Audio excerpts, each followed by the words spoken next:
If you are about to sit for the CPC exam through the AAPC, you are going to want to stick around for this video because I am going to provide some tips that could make or break whether you pass this exam.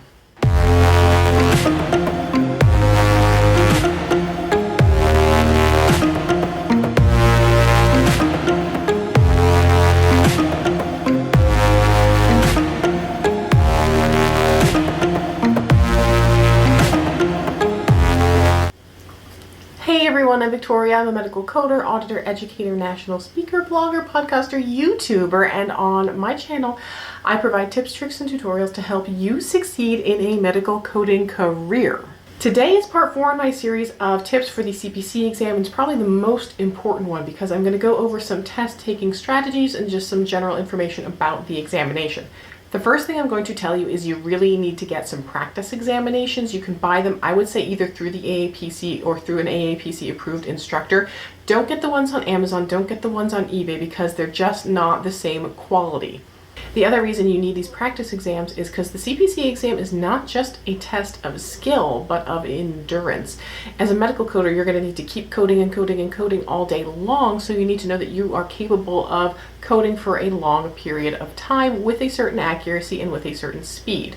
So the examination in person is 5 hours and 40 minutes long and is 150 questions, which means you have a little over 2 minutes per question. And each question is the same points value, so a 3-page operative report won't score any higher than a simple question about what nephropathy means. That's why when you take the CPC exam, it's good to skip around. So if you get one of those 3-page operative reports, skip it, go back to that at the last, because if you can bang out some of those other questions faster, you want to make sure that you get as many questions answered as you can. So if you get to a question and you go, gosh, this is going to take me a lot of time, skip it and come back to it and answer the ones that you know or you know you can answer pretty quickly. Those are the first ones you want to tackle. And if you run out of time, fill in the blanks. Even if you just answer C for all of them, you don't want to leave questions unanswered. If you leave it blank, there is absolutely no chance that you will get it right, but if you fill in something, at least there's a 1 out of 4 shot that you may have picked the correct answer.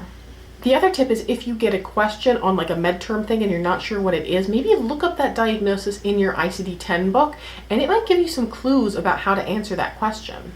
It is an open book test. You should have your current edition of CPT, ICD-10, and HCPCS books, and the CPT book can only be the AMA edition. So make sure that you are not using an Optum 360 or a TCI or a different edition of the CPT book. You can use any edition of ICD-10 or HCPCS that you want, but the CPT book has to be only the AMA edition. Now, one of the biggest myths about the CPC exam is that you can write whatever you want in your books. And I think people say this not to intentionally give misinformation, but I think there is just a misinterpretation of the guidelines. And I'm going to show you exactly on the AAPC website what it says, and I will link that below so you can see it for yourself. It says that handwritten notes are acceptable in the coding books only if they pertain to daily coding activities. Questions from the study guides, practice examinations, or the exam itself are prohibited. Tabs may be inserted, taped, pasted, glued, or stapled in the manuals so long as the obvious intent of the tab is to earmark a page with words or numbers, not to supplement information in the book.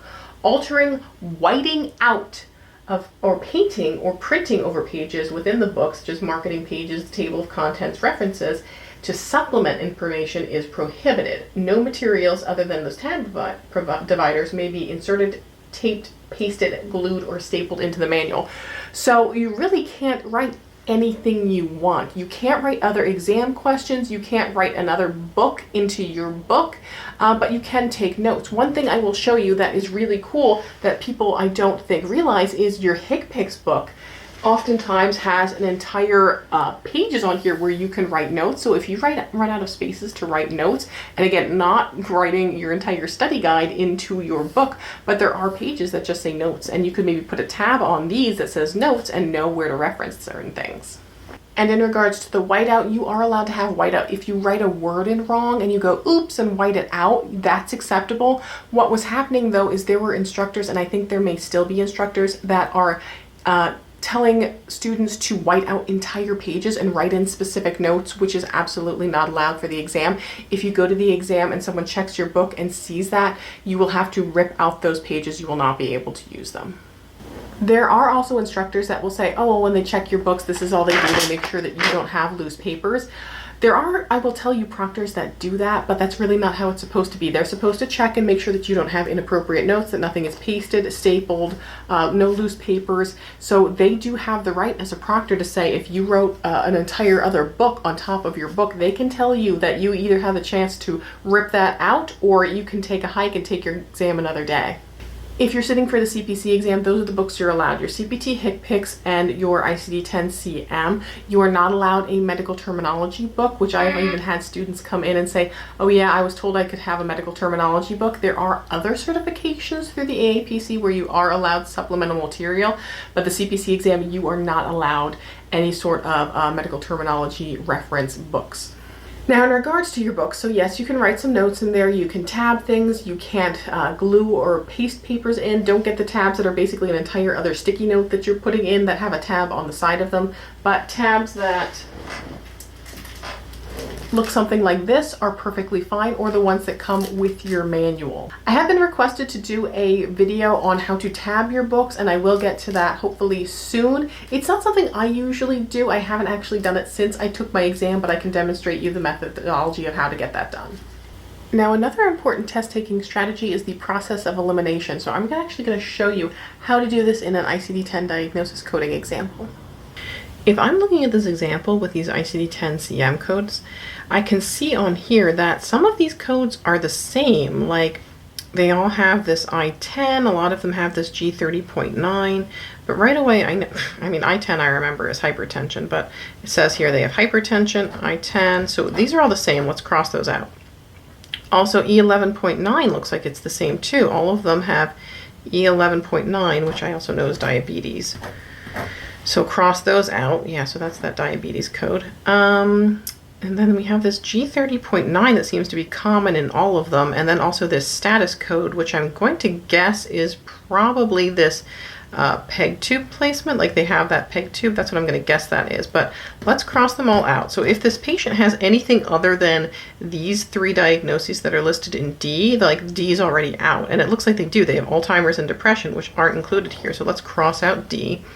And then the big difference here is we all have this F32.9, which is some sort of mental health code, those F-series codes, which I believe is that depression. So we could even cross that out. We don't need to look at that. So now really the difference that we've gotten here is this one just has that G30.9. This one has G30.9 and I63.9.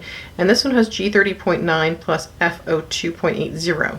So I might get clued in here now, like maybe there's a use additional code thing here for this G30.9. But let's check out this G30.9 and see what that is. So if you look up G30.9, G30.9 is that code for the Alzheimer's, and it says to use an additional F code in it.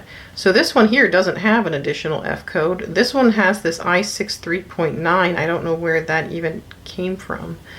But my best guess would be this. This is the right code with the G30.9 and then that FO2.80, which is actually Alzheimer's and dementia, just so that you know. So I would probably just cross these out and then double check this G30.9 and the FO2.8 and go, yep, this is probably it. This is the code that I want. So that's how you can do some sort of process of elimination stuff. Like if there's something that's common in all of them, you can start kind of crossing them out and eliminating some things that maybe you need to look at in the coding scenario. Now, if you're taking your exam in person, please make sure that you arrive a little bit early. There usually is a book check time. You want to make sure that you're there by book check time for them to check out all of your books. And because when they start presenting that exam, they start reading the proctor to examinee instructions, they will often close the door, and then you are absolutely not allowed inside if you come in late. So this isn't like class where you can just kind of sneak in a few minutes late. This is a very structured, regulated examination, and you are not allowed in late. So make sure you get there early. And if you are taking it online, make sure that you have your space all set up. Your desk has to be completely cleared. Your external webcam has to be set up, and you have to be able to move it around. Make sure that your internet's running, that you've refreshed your computer lately so that it's not running slow, so that you're all ready to go with your books and all your setup so that you can take your exam. And don't cram the night before exam. The day leading before your exam is really when you kind of need to relax. It's okay to maybe reread your guidelines, but that's not the time to go, okay, now's the time I'm going to take all of my practice exams the day before. You should really be kind of raring to go and then taking a little bit of a mental relaxation that day before, because this is going to be very exhausting. You're probably going to have a stiff neck and a sore back afterwards from sitting so long taking the examination and just be so fatigued. So you want to make sure that you are mentally prepared for that stress that's about to come. If you're taking the examination online, you're not allowed anything other than a beverage, a glass of water, a cup of water. If you're taking your exam in person, I would suggest bringing some quiet snacks like some Fig Newtons, or even if you want to bring like a non-smelly sandwich, because it's probably going to go over your lunch break, that's fine.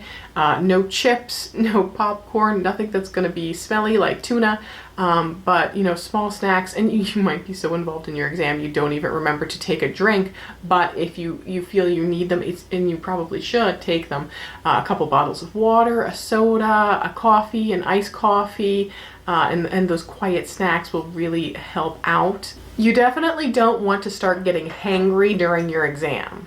If you take your examination online, it's typically only a couple of days until you have the results of if you passed or not.